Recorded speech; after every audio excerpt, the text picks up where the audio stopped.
Welcome, everyone, to episode 143 of Puppet Masters and Castle Freaks, the internet's leading all things Charles Band podcast. I am one of your hosts, Jared Hornbeck, and I'm taking a break from polishing my badass dolls collection to, record this podcast. But no, I am not the only person hanging out by the Slurshee frozen drink machine. No, who else is here with me? Well, poop on all those plush piggies and dumbass dollies, because it's me, Steve Guntley, and this is the podcast about rhubarb, squirties, badass dolls, and severely stretched bungholes. That's because this is the podcast about Ooga Booga, a wildly offensive horror comedy that is, I'm going to say something of a rip in the Band-Aid moment for your intrepid hosts here. This is a movie I think we've both been kind of dreading talking about for a little while, and we will get into all of that. Luckily, we have a guest joining us here today to usher us through it. Who's here with us today, Jared? Yes.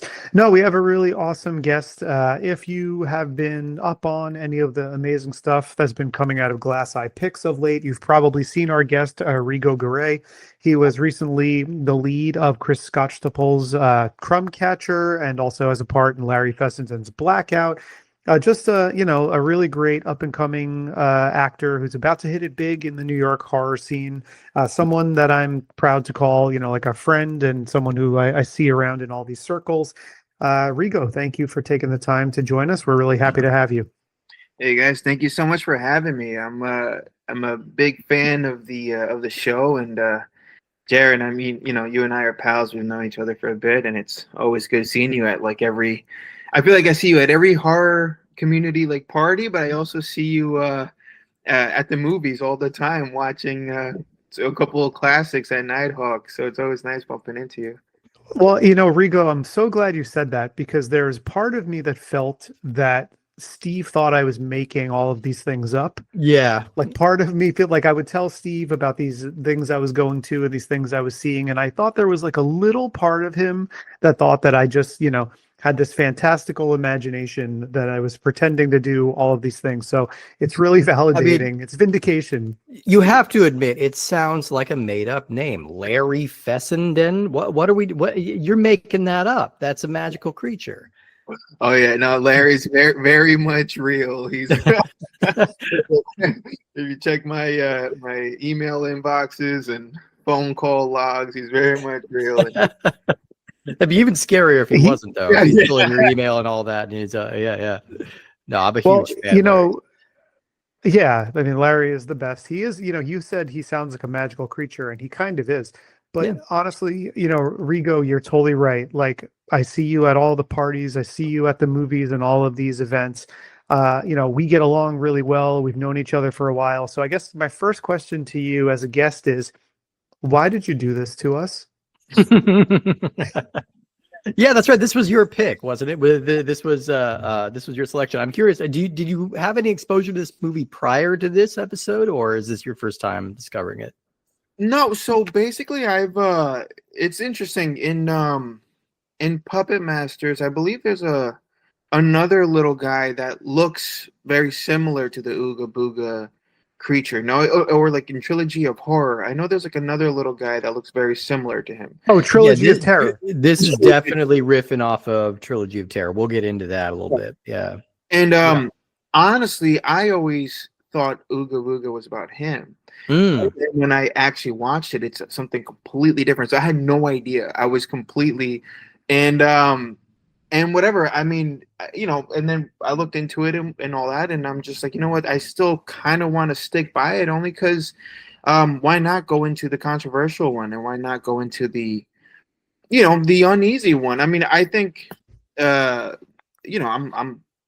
about to do another podcast show where I'm going to talk about Cannibal Holocaust, and like some of these movies, I mean, they're not they're not in good taste or but it's, I think, worth having a discussion about. You know what I mean?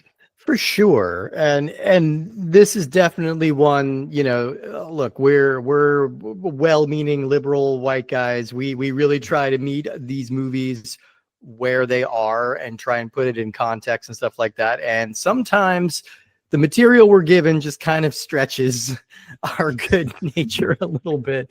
And it's like, all right. Stretches So, I your mean, good nature like a well-worn bunghole. exactly like that. Yeah, precisely like that. Like I will say I'm surprised that this movie makes attempts at some satire. It makes attempts at some commentary. I think it misses the mark on that pretty much entirely. But there is at least a tiny bit of thoughtfulness going into this that I was not really expecting. And it is, I am damning it with the faintest praise at this moment. But let's jump in to talk about this movie a little bit. Ooga Booga was released March 12th, 2013. It's directed by Charles Band. It's written by Band and Kent Rudebush.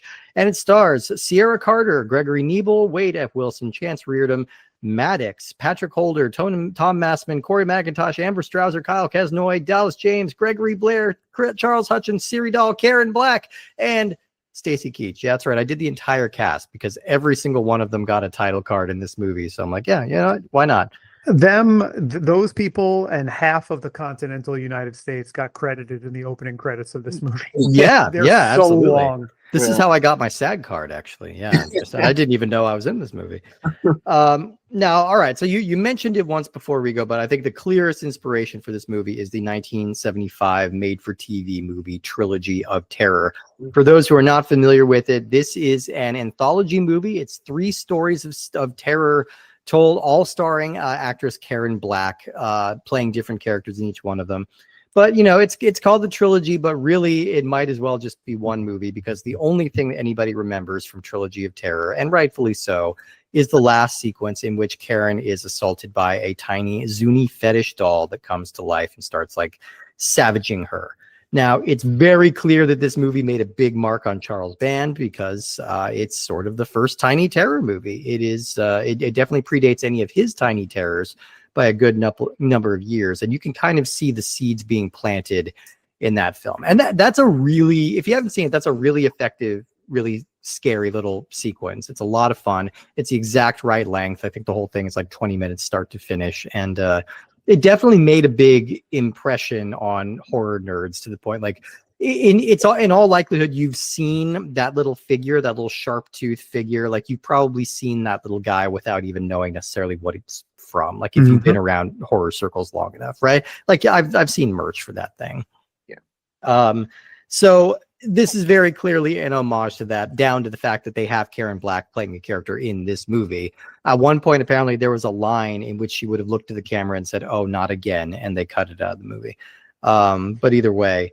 Now, Ooga Booga. I love that's the discretion, right? Like that was too far. That was too on the nose. Like, no, we couldn't possibly do that. Guys, we're making a film here. We can't go mugging like this. No, yeah. So we kind of coincidentally encountered the character Ooga Booga for the first time last week.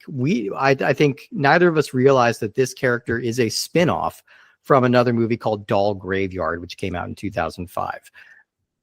I did know that when we it wasn't entirely in purpose, because a little inside baseball, because of scheduling and moving some stuff around. When we were originally scheduling, this was not supposed to be the next episode in succession, but I did know once we slotted them, and it was like, oh wait, this is actually going to work out like really well. And then, as I want to do with things that I know Steve is going to hate, I wanted him to discover it on his own. It was a discovery. It was an odd case of Doll Graveyard was definitely trying to like start a new little puppety franchise, and they were sort of leading with a different character in that one named called Samurai. And that movie, I think it suffers from having like too many placeholder characters. Ooga Booga was the only one that actually had like a name, and for whatever reason, I think that's the one that stuck. I think by 2013, the phase that Full Moon is in is like the Evil Bong movies, the Ginger Dead Man movies. These are going full steam. These have kind of revitalized the company's fortunes in sort of this like Spencer's Gifts sort of milieu, right? Like it's the humor is a little broader, a little more frat boy, a little more a goofball, and way less emphasis on horror. So that's kind of the phase that we're in when we come to this movie. They're trying to kind of court a little controversy. They're trying to make something a little intentionally bad taste, just to sort of draw some eyeballs, draw some clicks, get some people writing them articles on BuzzFeed and whatever we were writing things on in 2013.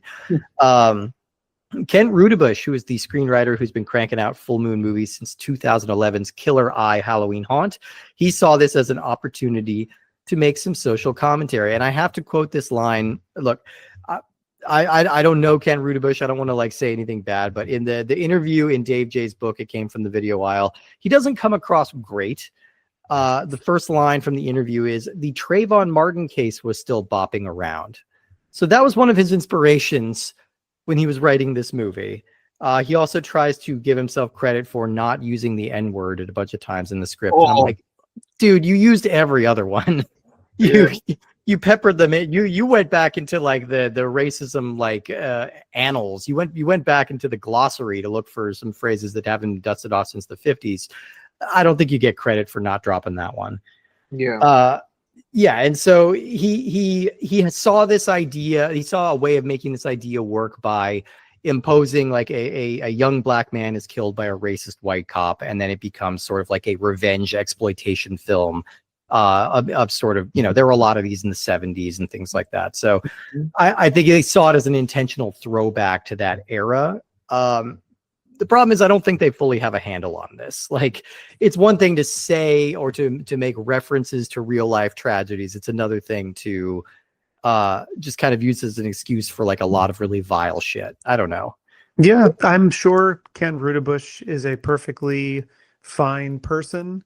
But the saying the road to hell is paved with good intentions exists for a reason.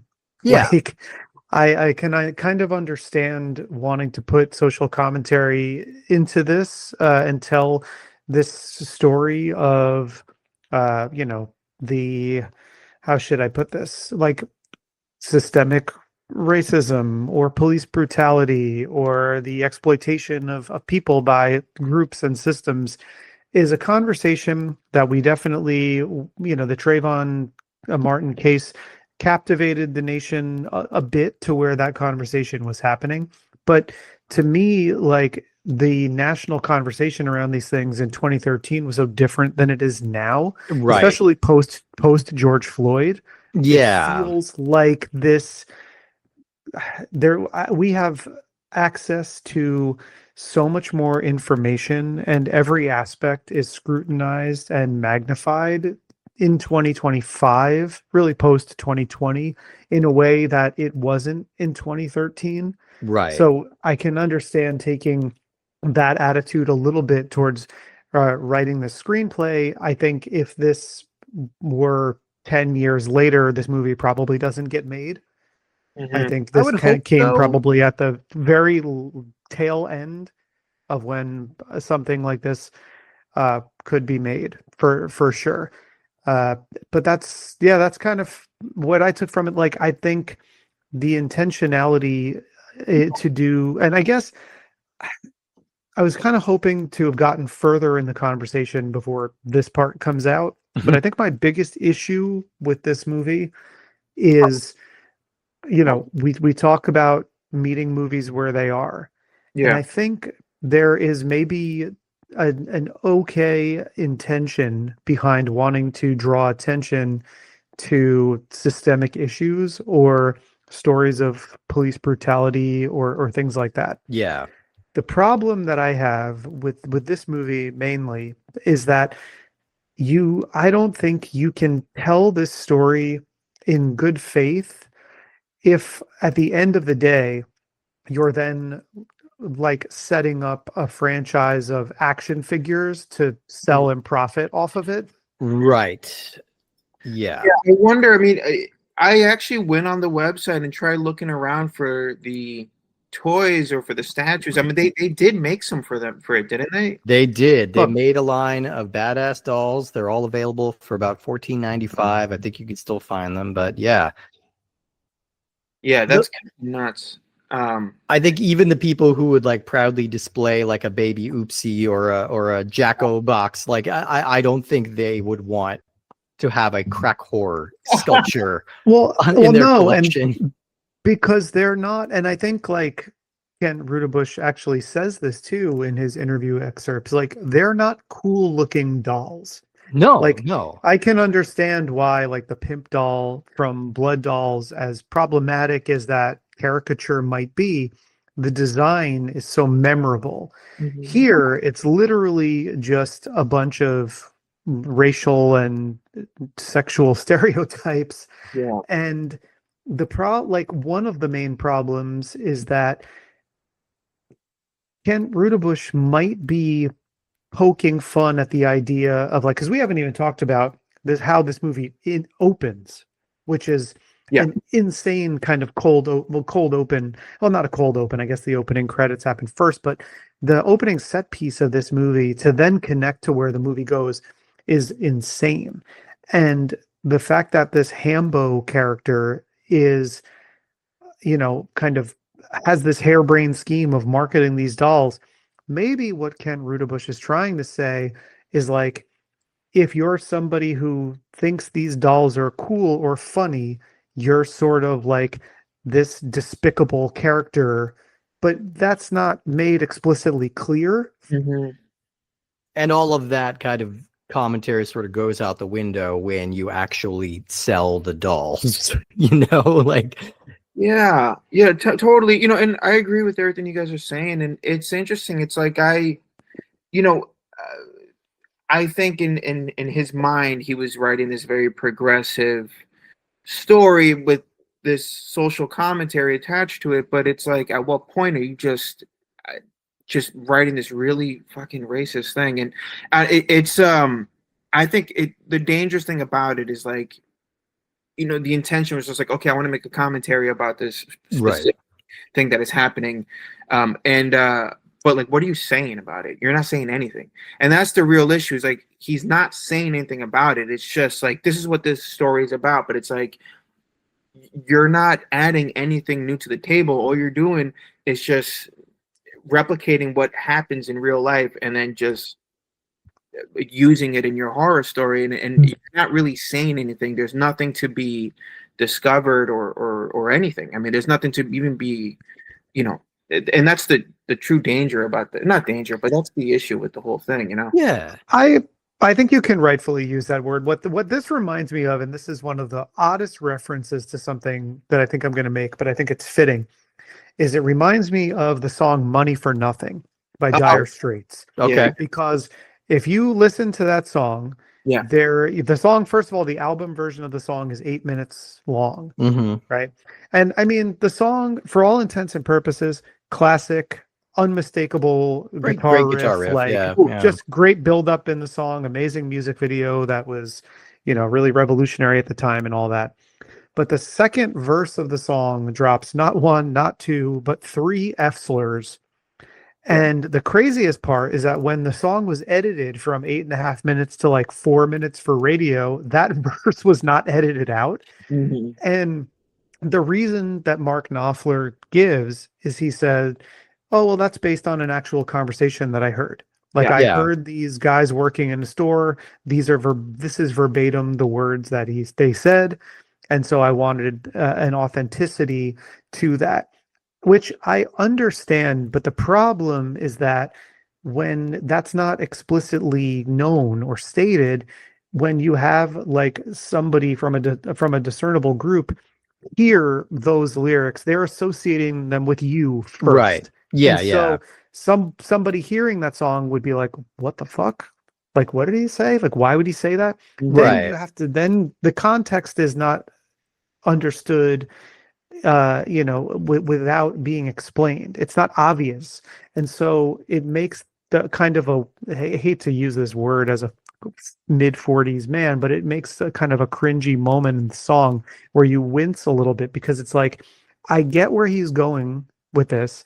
I understand how he came about using these words, but there's probably another way that he could have paraphrased what these guys were saying in a way where he wasn't just using the slurs. Because what happened then is that when that song is being played by the majority of just people listening to music, there's a bunch of shithead people who are just singing along to that part extra loud. Right.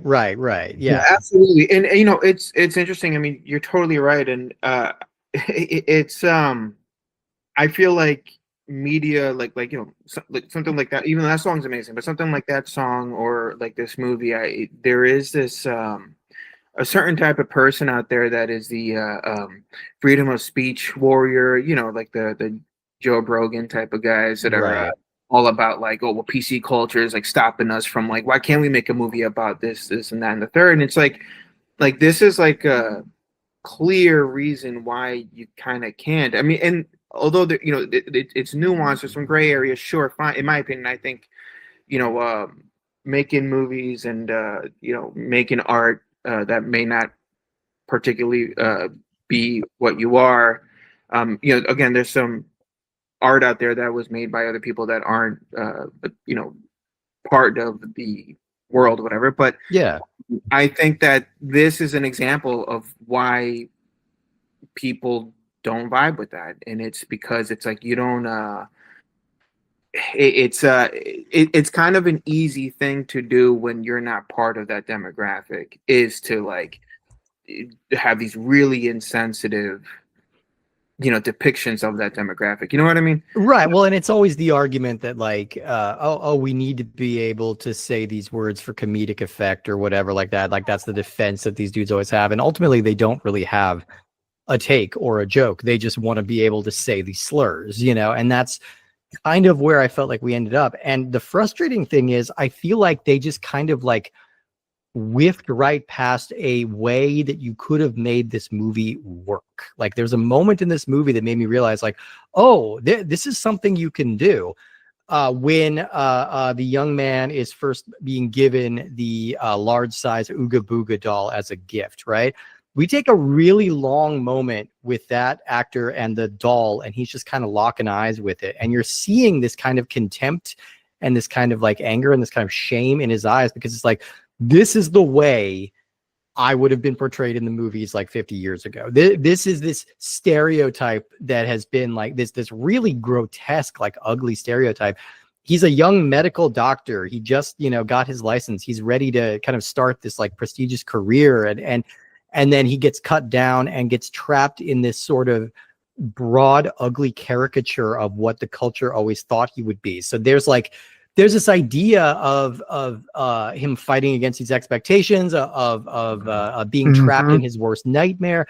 There's all of these things that they could have done. And instead they just decide to make him like dance around a little bit and at one point masturbating. And like they just don't have a take with this character other than like, oh, can you believe we're going there? Like you can a lot of like shitty conservatives like to cite South Park all the time and stuff like that. Oh, well, how come they gonna say like, because they have a take. It's not always a good take. It's not always a take I agree with, but they don't just like throw that shit out there just to kind of say the words. They throw it out there because they're trying to make a point, or they're trying, or they have a joke.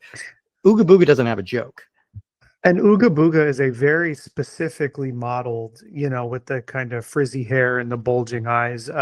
There is a word that's now considered a slur that starts with a P, which would describe this sort of representation.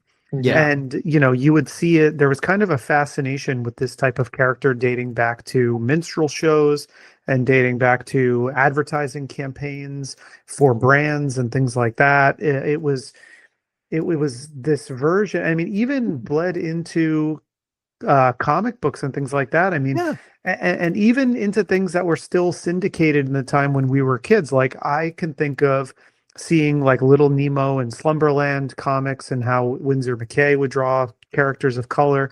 And then, little Black Sambo, who I really hope that was not an inspiration for this Hambo character. I find it kind of hard to believe. Like, so I think it was more of a Rambo joke than anything, or maybe a Hambo. Let's hope. Something. Let's hope. I really hope so, because there's nothing in the characterization to imply that there's a connection there other than just a rhyme. But like, right. But the Hambo character kind of is just a bizarre element to introduce to this movie. Yeah. even into the early Looney Tunes, or maybe they weren't Looney Tunes or Merry Melodies, but kind of Warner's cartoons, those early kind of black and white ones from the 30s, where they would have these characters portrayed this way too. And those, those would find their way into just random blocks of Looney Tunes. And so in the 80s, I'd be sitting around watching Looney Tunes, and all of a sudden there'd be like a black and white or early colorized cartoon that takes place like in an African savannah or something like that. And You're even as a little right. kid, I was kind of like, this is wrong. I mean, even like this doesn't feel right. If you read like early X-Men comics, and X-Men, which was made specifically as an allegory for racism, like they have like the Savage Land, that they go to. They have a lot of these really kind of ugly caricatures, and that was the 60s and 70s, so this is not as outre as it should be. You look at this characterization of this doll and you think like, oh, this is the 1920s. This is like early silent films. This is stuff like that. But no, it hung out in the culture for like way longer than it should have. And it just feels irresponsible to break this out in 2013 when you don't actually have a take on it, yeah. And that was one of the really frustrating things about this movie. The other frustrating thing is that this movie has, Jared, you used the word audacity. This has the audacity to be 87 minutes long, which felt interminable. Like we've had a good run recently of like more modern full moon movies where they clock out at like 70 minutes tops. Like they get in, they get out, they don't overstay their welcome. This was still the era when they thought everything had to be roughly like feature length, and they were really kind of milking it. And I argue there is not enough meat on these bones to support a 90-minute movie. It's just kind of ridiculous. I did that thing where I pulled it up on the Full Moon app and I saw the runtime and I went, let me check IMDb. Yeah. Let me check every other possible service to see if it was another one of those slowed down frame rate jobs. Right. Yeah. And then I saw it listed on IMDb as 87 minutes, and I went, nope, this is just the runtime of this movie. Boy, let me, hunker down and buckle up and get ready to watch this thing. Yeah. Absolutely. I feel like that whole Hambo segment in the beginning, like, ate up like a lot of that. I mean, the movie could have really started with just the kid telling the girl, his girlfriend, that he whatever passed medical school, and then done right there, and then he would have met his wise Hambo friend later or whatever. But that was just arbitrary. It was weird. I don't know. So I'm on the record as saying that I'm not a fan of John Mulaney's bit about Back to the Future. Okay. Because I think I find his stand-up otherwise to be good, but this is a very disingenuous bit because he's talking about the friendship between Doc Brown and Marty McFly. Mm-hmm. And there are little things they do in the movies, especially the sequels come in, to kind of explain why they were like friends. And it really isn't even that they're friends. It's that Marty stops by and feeds Einstein the dog. Doc, which is the implication. So it's not like they're super close or anything like that. That makes as much sense as it needs to for that movie. Like nothing understanding of what goes on in that movie isn't hindered by the fact that you might say, well, how do these two really know each other? But in this movie, why is Devin a Hambo fan as a grown college student? Is the implication that he was like one of the kids on the show and like they grew up together or something? I don't know, but it was a really unexplored. It was a deeply fragile connection to a point where we just didn't really need it, and what we got is just an additional 20 minutes of a character who does not matter to this film, and we get to watch a guy in a pig nose like jerking off to and getting drunk and like why do we with and then children in the other room. I know like just a door, like like an inch and a half of plywood is between Hambo and those children. Yeah, he literally says he's pulling his pork. I mean, good God. Dear God. It's very bizarre. I mean, I just think that it was just the writer put him there because it just needed to be in the script, right? Like, you know what I mean? It was just Or like maybe it was a earlier script that didn't go, or like the first draft of another script about an alcoholic, like Death to Smoochie kind of style movie, like it lifts right out of the movie. It lifts right out of the movie, and then you're down to like a tight 60, and you're probably in a little bit of a better position than you were.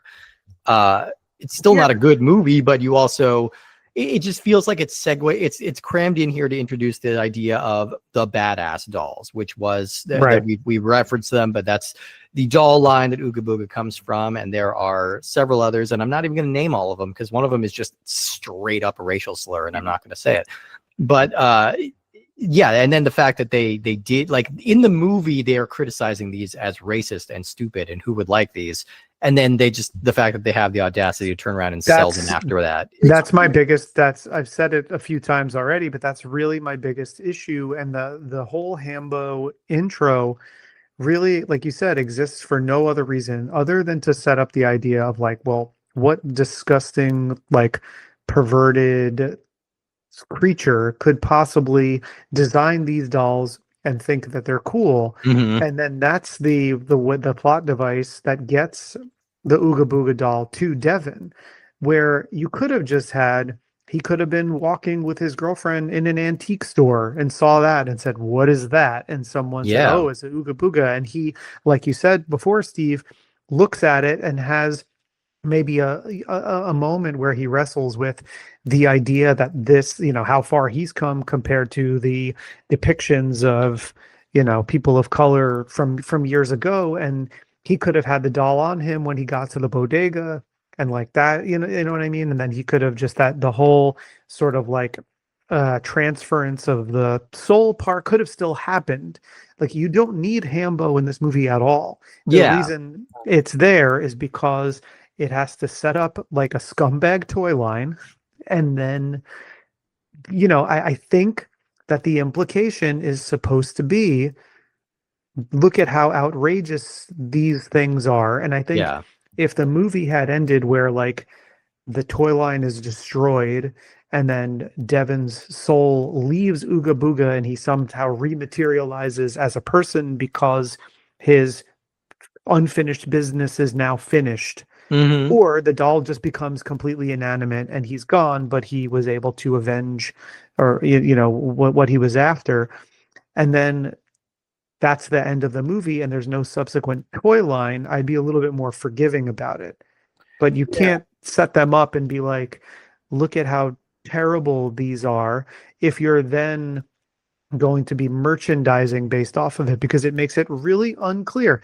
The character that is supposed to be like an outwardly gay guy, is the point of it that you're supposed to be critiquing like some homophobic person's view of a gay person and taking it to task, or are we just supposed to laugh at the design? And that the fact that that's as unclear as it is very problematic. Yeah, totally. And you know what's really bizarre is like when they first showed those dolls, like when Hambo was showing them the dolls, like the way they shot it, it made it look like an infomercial. Like it was these like really like slow like pans and like these like weird little fades between like each doll. Like it made it look like it's like, buy now folks for only blah blah blah, like it sort of felt that way, like they were clearly trying to sell it.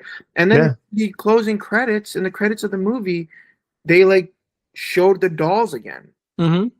Like it's just this thing where it's like, hey guys, don't forget, it's still on sale, come on to, what I mean? So they were clearly just trying to really sell these dolls, and I don't know why. It's bizarre. I mean, well, and I'm happy to report that according to a friend of the show, Adam Torkel, who worked multiple full moon booths at conventions, they did not sell.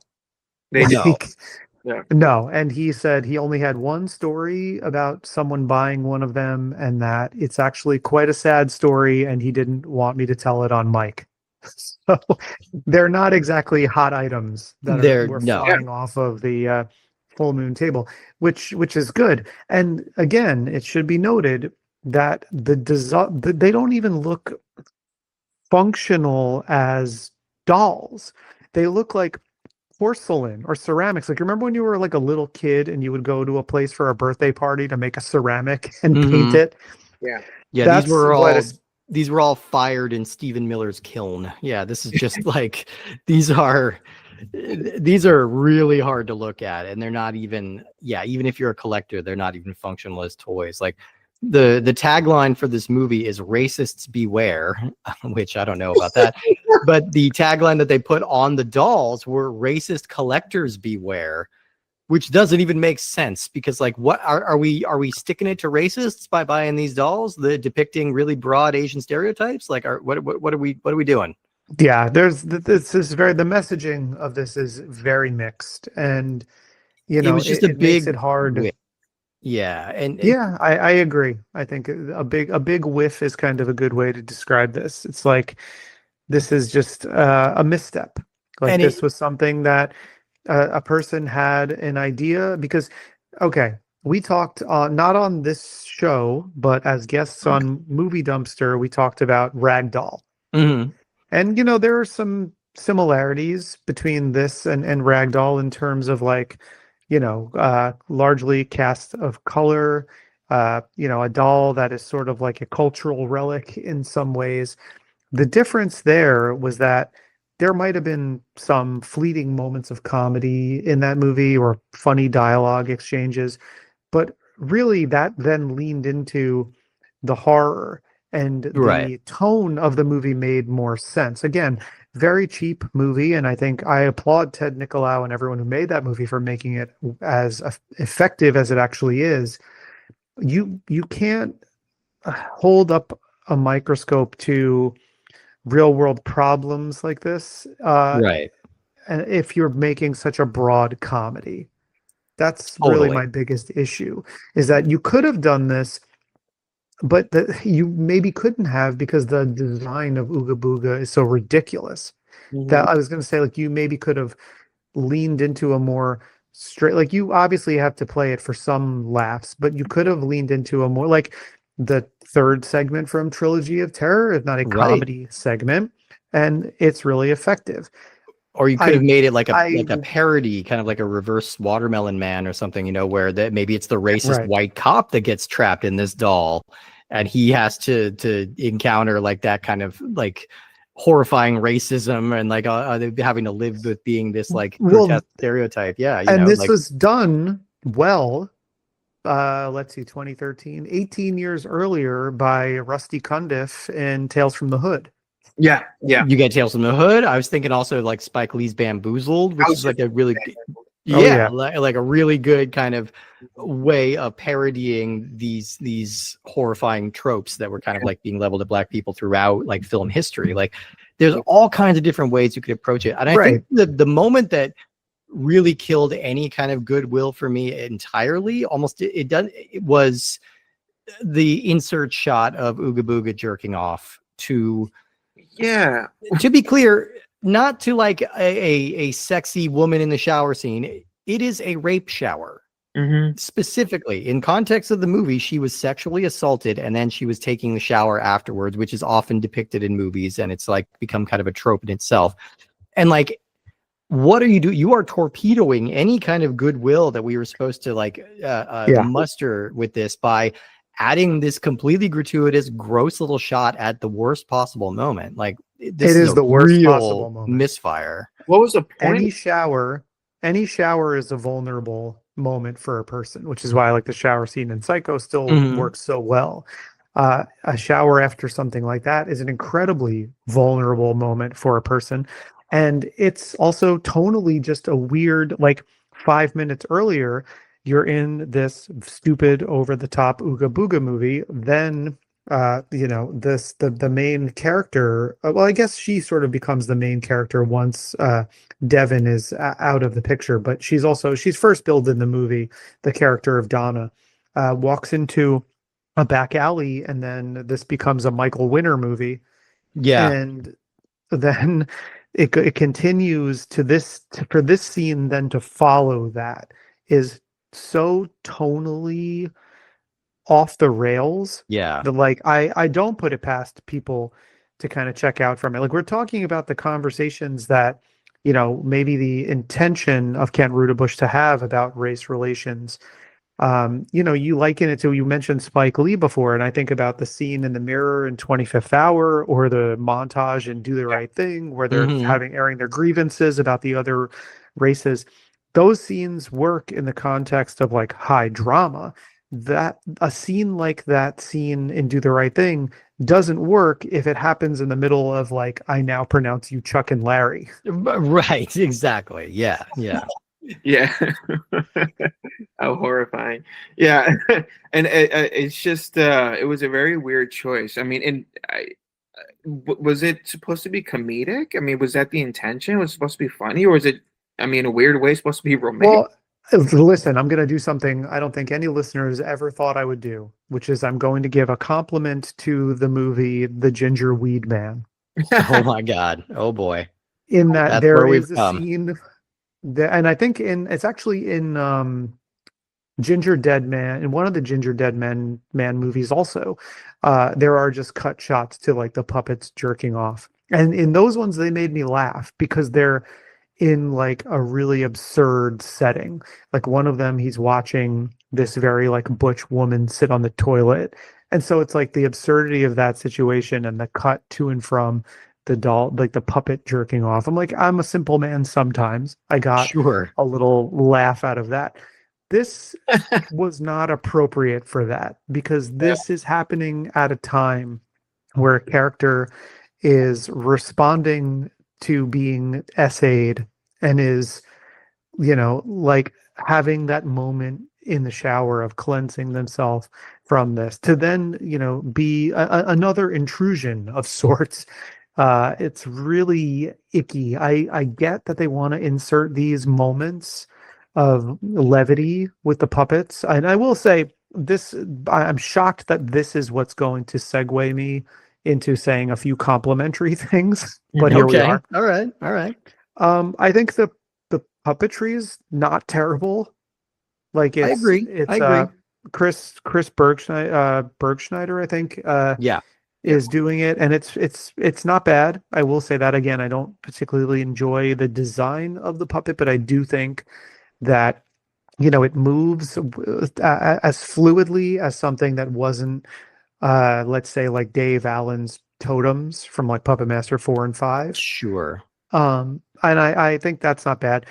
I like the little touches of one, having Karen Black in her role here to then parody that segment of Trilogy of Terror. And I also like that in that same segment, they give her character the same last name as the older couple character from Burnt Offerings. Right. Which, Yeah. if you've never seen Burnt Offerings, the Dan Curtis movie with Karen Black and Oliver Reed, and it's I don't think Burgess I have seen Meredith it and actually. Eileen Heckert, who are the older couple. Oh, that's a super good movie. Like 100%. Don't watch Ooga Booga. Like watch Burnt Offerings and watch Trilogy of Terror. But like Karen Black is a legend.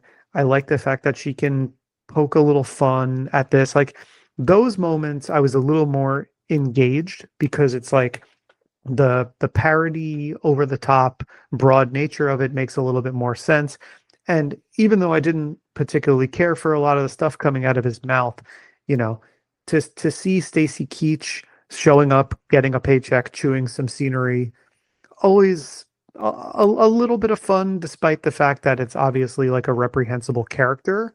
I was thinking about Stacy Keach in this movie. Like, I don't know, like he still works like so much. He's still with us to this day. He's gonna be in a kind of an Oscar player movie this year called Jay Kelly, which is coming out on Netflix pretty shortly, I believe. Like he's still around, and it doesn't feel like he would need the paycheck of a Ooga Booga the movie to do one's, like, you know, a 1-day shoot like as a racist judge. But like I was kind of wondering why he was in this. And I think Stacy Keach rules, but like man, he's really showing up here, and I Well, just am not sure why. interestingly, the same year, in a season 1 episode of Brooklyn Nine-Nine, he played like an old school racist cop. That's So maybe right. there's something we don't know about Stacy Keach. Someone is Yeah. like So sending him scripts that they think will speak to him.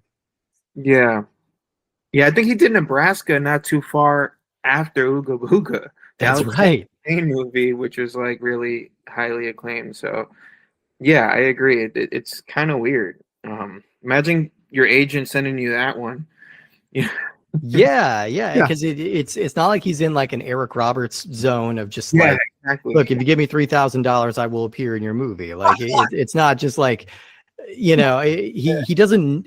It feels like he doesn't need to be at that level. I don't know anything about the man's personal finances or anything, but like maybe this was a favor to a friend, or like maybe the guy What just likes friend? to work. Oh man. Well, he was doing a sitcom too, wasn't he? Like for a while, isn't he the He was on father Titus. on Titus? Yeah, he was very good on that show. But again, he was playing kind of an irascible, older, racist man. So I hope that's not what he actually is. Maybe it's just a character that he plays really well. But No, but he plays a lot of like tough guys. I'm gonna come dangerously close to playing devil's advocate here, which is not necessarily the position I want to have when we're talking about Ooga Booga. No. But I think, maybe as an actor, you sometimes look at something and something is so out of character or something is so kind of bold that you almost want to challenge yourself to be like, can I make this work? Right. Type thing. Like he was doing, he is, obviously natural pipeline from renowned Shakespeare stage actor to Ooga Booga. I think Sure. that's kind of what he cut his teeth in really first before movies was, I think he's known as a Shakespeare guy. Yeah. And, maybe there was just something in this that was challenging to him. Like it was like, I'm going to play this, and I'm going to go big and I'm going to embrace how kind of off the rails it is. I don't know. I'm not we him, can so only- I can only speculate. Yeah. But and he was a staple of like 70s B exploitation movies like this, or I think he also appeared in some kind of like higher end fare. But I think both Jared and I have been huge vocal advocates for Road Games, the Richard Franklin movie from the early 80s with him and Jamie Lee Curtis. That movie rules, and he's really good in it. But he was in a lot of like flicks like this in that era, and he fits the bill. He fits in the big racist judge robe, and like, hey, whatever. Yeah. I think the best thing maybe about this that I read was that at one point there was a sequel planned, and it was going to be called Ooga Booga 2 Electric Ooga Boogaloo, which almost would have been worth it just to get that title out into the world. I thought that was actually pretty good. But it also, there's that weird, like, I don't know if y'all stuck around through the mid-credit sequence a la the MCU, but there is a deeply bizarre like love scene between Ooga Booga and the lead, where it's not even his voice anymore. He's doing like this broad, like Barry White kind of sexy voice thing. If I'm being honest, that was my favorite part of the whole movie, and not just because it was over. It came in the mid credits, but because it actually made me laugh. Like it was just it was a creative choice where it was like, up until this point he had been basically just grunting. But now they give him this sort of, this Barry White type voice, which is a stereotype, but not necessarily a negatively perpetuated stereotype. So I was kind of, I don't know, it got a little smirk, if nothing else, out of me.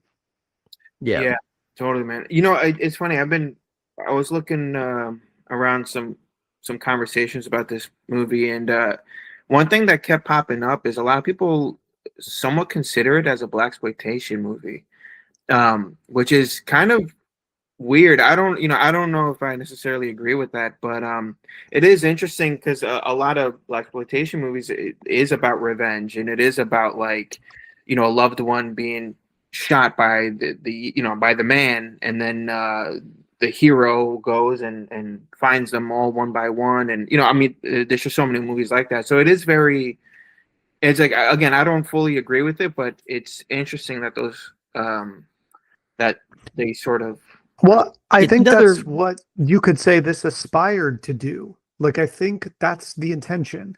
Like, I think it was to, but the problem is that when you lean so much into the broad comedy, and it's not clear whether or not you're supposed to be just sort of using these racist characters as your avatar and laughing at the things that they're saying, or if you're really like, do I enjoy seeing these racist characters get their comeuppance? Of course, like that aspect of it, like it almost, in like a Django Unchained kind of way, almost this movie doesn't go far enough necessarily with either of Right. the characters, Well, or any of the characters, I should say.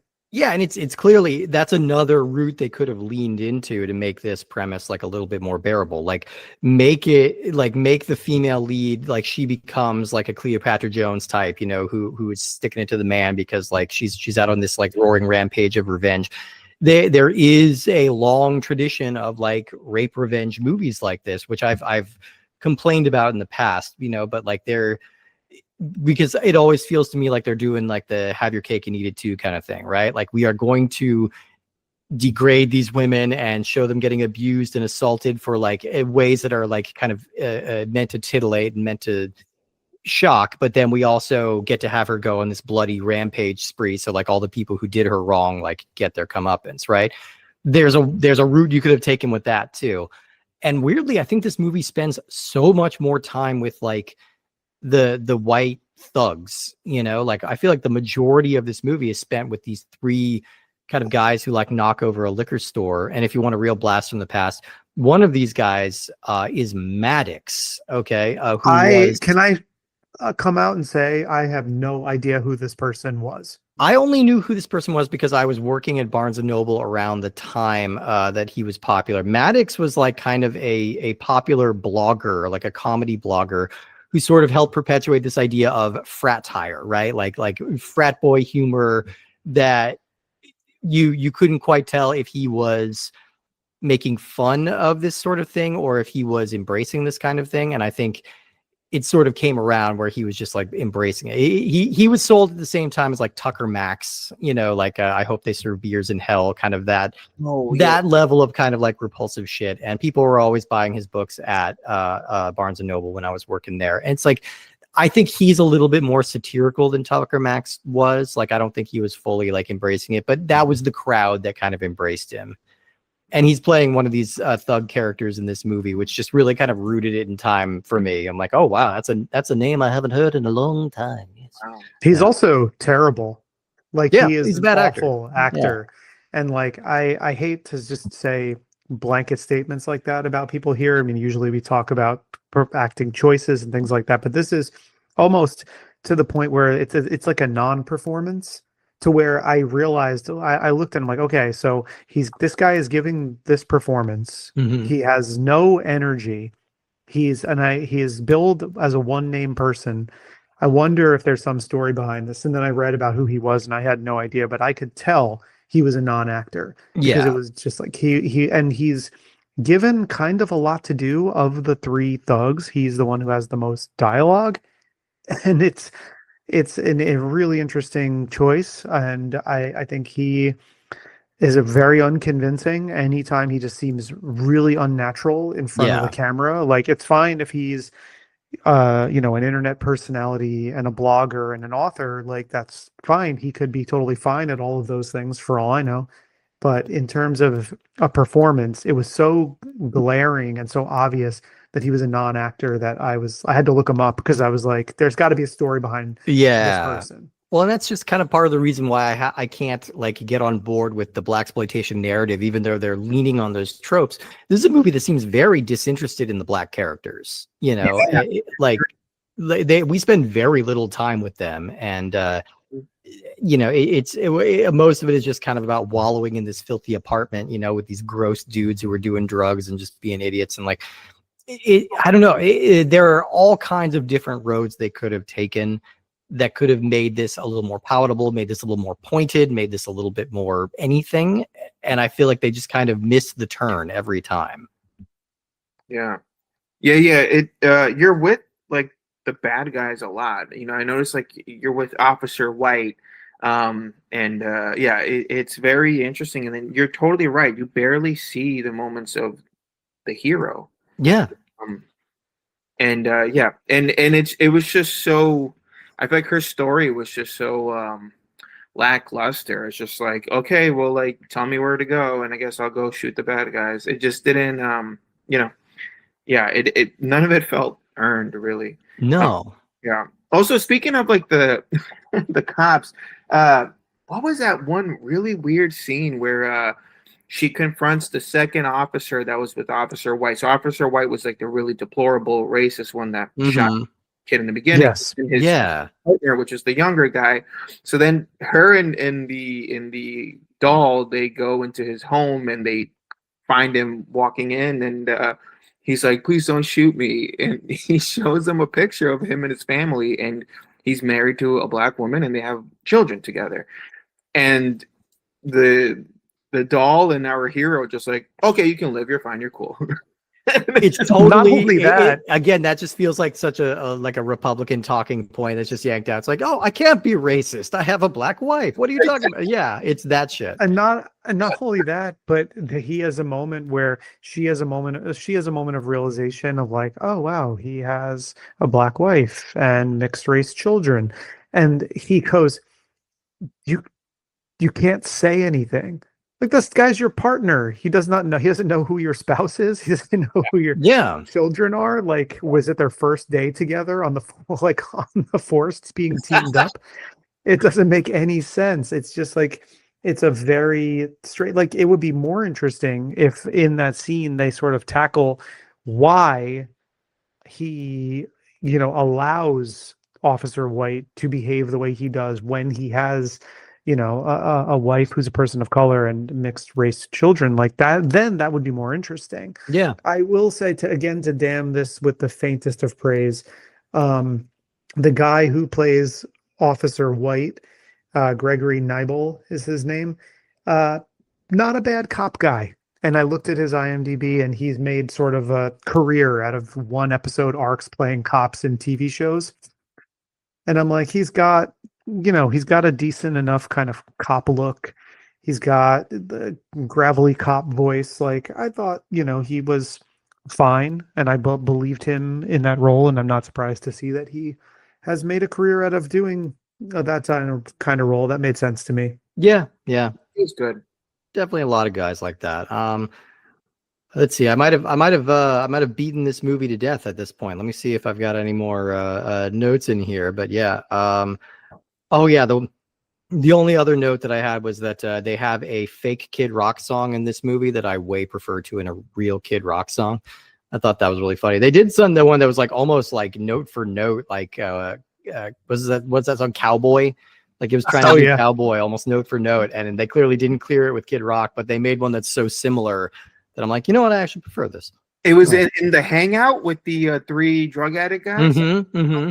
Yeah, you're right. And it was like on a loop. It was so weird. It's just in the Well, and since we're talking about them hanging out, I mean, they're hanging out in a shitty apartment room with a giant Confederate flag being hung behind them. There's nothing to indicate that this movie takes place in the South. It's never brought up. Again, I feel like it's maybe the intention of Ken Rudabush is to paint these broad stereotypes about different groups of people, which falls into that category of where people try to get off the hook by saying, like, well, look, I'm an equal opportunity offender. I'm here to offend everyone. And it doesn't really work in this instance. Like, I get that the all of the white people in this movie are essentially like evil. One of them is complicit, one of them is an evil cop, three of them are just like evil, sexually assaulting losers. And that's how they're portrayed in the movie. And I understand that. And I think that also is a reductive way to have a conversation. Like, it's too broad for a nuanced issue. And I think I can understand wanting to shine a spotlight on something like corruption, police brutality, systemic persecution of people of different groups. But this is not the movie in which to do that. No. If you're going to keep the same tone that you are. I don't think anybody was meant any malice necessarily behind any of this. I don't think anybody was making this movie because all of their worst impulses, they were getting the opportunity to flex those in front of a camera and get away with it. But the cynicism of having this be so broadly played with such a blithe attitude sorts towards a serious thing, which then culminates in the production and profiting off of action figures, just feels cynical to me. And I don't ever feel bad calling out, Charles Band's stuff when I feel like it's cynical. There's a lot Yeah. of sincere things. Sometimes it's something that just doesn't quite work, but we get the why they were doing it, and that's makes us kind of appreciate the mindset a little bit more. Yeah. Here, it's just like I don't think the impulse or the intentions were bad per se, but it was done handled in the wrong way, and it just ends up in a big misstep, I think, for the company. Yeah. Yeah. Yeah. Yeah. It was very surface level commentary that he had. It just felt very like, yes, like we all agree racism is very bad, and there's systemic racism is terrible and holding up the police. And it's like, okay, and what? Like, now what? Yeah. What else you got? Like we all agree on this. Now what? And I just think it just seemed like a very like, hey, you know what people will really like? A movie about this. And it's I don't it's maybe kind of insulting to our audience, Well, it's Yeah, it's like it's social commentary cosplay, right? It's got the patina of being about something, or it's got like just enough. You drop that seed of reasonable doubt to say, oh no, see, we're really actually making a point, right? We're subversive, we're doing something, but they don't follow up on any of it, and they don't have like kind of the integrity behind it, and so like it feels like something that Charles Band always talks about, like the misunderstanding about the term exploitation film. Like exploitation isn't about exploiting a people or anything like that. It's about exploiting a moment. It's about exploiting a cultural moment, jumping on something that's in the zeitgeist as fast as you can, striking while that iron is hot. This feels like the misinterpretation of an exploitation film. This feels like an exploitation film in the sense that we are poking fun. We're poking the bear in a way to just kind of like make things as offensive as possible, and it doesn't actually have any meaning behind it. Yeah, it's like, well, folks, what did we learn? We learned that broad reductive stereotypes of different cultures is bad. Now, why don't you call us on our 1-800-QVC number so you can order this like This broad Mickey reductive Rooney and stereotype. Breakfast at Tiffany's like what do you call them, like precious moments figurines? Yeah, it does, doesn't it? It looks like a fucked up like racist Hummel, it's like, yeah, it's something like that. Yeah. Well, either way, I'm glad we were able to pull this particular Band-Aid. There are not any more Ooga Booga movies. I believe the character pops up in little cameos in the occasional Evil Bong movie from time to time, which is, I think, kind of where he should live at this point. Like, I don't see them being any more of these films at any point. It is a bummer that this wound up being Karen Black's final film role. By all accounts, she had a good time and enjoyed that it was a throwback to Trilogy of Terror. But she's an Oscar-nominated actress, and she's in 5 Easy Pieces. She's in Nashville. Like she was very talented. And it's always a bummer when you're going out on this one. But I did not get on board with Ooga Booga. I think that's the final summary that we have. But thank you for digging in on this very thorny movie with us, Rigo. We really appreciated having you here. Where can people find all of your stuff? Do you have anything to promote, anything to tell people about? Yeah, I'm so Glass Eye Picks, we are releasing a 6th season of our audio play called Tales from Beyond the Pale. And we have a brand new slew of a bunch of new episodes and new filmmakers who are now, writing their scripts, and we have a couple in the can, and we're gonna work on a few new ones, including an episode that I did called Super, and it's starring Bill Sage, Lorraine Ferris, Kareem Savanon, and that should be coming out soon. and I'm currently in pre-production for my evil doll movie called Pull, a dark comedy. Hell yeah. About a ventriloquist dummy, and it's more of a rom-com with a death scene in it. That's how I call it. My question to you, Rigo, is how much masturbating is there in it? None with the doll. Wow, well, Yeah, missed opportunity. I'm not interested anymore. Never too late to just edit in a random insert shot of that. Yeah. No, if you check out Tales from Beyond the Pale, and I will say this because I saw the Glass Eye thing that was shared for it recently. Now, it's December now when you're hearing this episode, so by the time this is dropped, there'll probably be more information even out there. But to look at the list of incredible people that are involved in all of those productions, a lot of different friends of the show, like Barbara Crampton, and I don't know if Sean did one, but I know Jen Wexler is involved in one of them, and there's a lot of people on that list who are people that I know through the circles here. So much talent involved in that season, so I'm really looking forward to that coming out. If you listen to it when it comes out, I'm sure that you are going to enjoy it. If you enjoy the show that we do week to week, the best thing that you can do is go on Apple Podcasts, Spotify, wherever you might be listening, drop us a 5-star rating, maybe a brief review if you feel so inclined to do so. If you want to get a hold of us, you can leave Spotify comments on episodes. You can also email us at puppetmasterscastlefreaks@gmail.com if you have any questions, comments, concerns, feedback, anecdotes, anything like that. To keep up with us sort of week to week on what we've got going on, Instagram is the best way to do that. You can follow us at @puppetmasters_castlefreaks, and you can follow me at _giallo_jared. Yeah, I mean, YouTube, a lot of people find the show there. That will continue to be there, the audio version of the show at least. Maybe it will pop up on Threads or Blue Sky, but social media is a lot, and it's especially a lot when you have another show to plug. So, Steve, what else have you got going on? Well, I've also got a show called Cinema Arcade. That is cinema and arcade mashed together. That is what we're doing. We're watching movies and playing the video games based on those movies. So around the time this one comes out, we'll be wrapping up kind of a weird November and going into our month of Christmas movies. So there are a few that we still have not covered. I'm not sure the exact lineup yet. I think we're going to be doing a Grinch. I think we're going to be doing a Christmas Carol. I think we're going to be doing some things that Jim Carrey wasn't involved in, but we'll find out for sure. And you'll definitely want to find out what we're talking about next week, because we are going to be going back to the early 80s for a genre of film that's almost pretty much entirely dead.